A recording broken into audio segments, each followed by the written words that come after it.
Kidney সমস্যা নিয়ে দিল্লির হাসপাতালে সুষমা স্বরাজ। হাসপাতাল সূত্রে খবর, দীর্ঘ 20 বছর ডায়াবেটিসে ভুগছেন সুষমা স্বরাজ।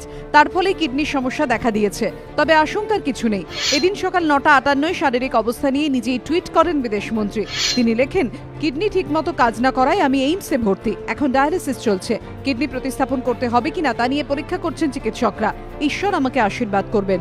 পাল্টা টুইটে সুষমার দ্রুত আরোগ্য কামনা করেন দিল্লির মুখ্যমন্ত্রী অরবিন্দ কেজরিওয়াল, জম্মু কাশ্মীরের প্রাক্তন মুখ্যমন্ত্রী ওমর আব্দুল্লাহ, ন্যাশনাল কনফারেন্স নেতা ফারুক আব্দুল্লাহ সহ বহু বিশিষ্ট ব্যক্তি।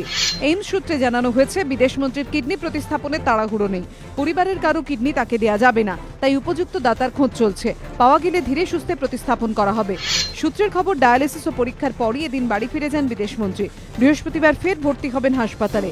এর আগে চলতি বছরের এপ্রিল মাসে নিউমোনিয়া ও স্বাস্থ্য সংক্রান্ত সমস্যার কারণে এইমসে ভর্তি ছিলেন বিদেশমন্ত্রী। এবিপি আনন্দ।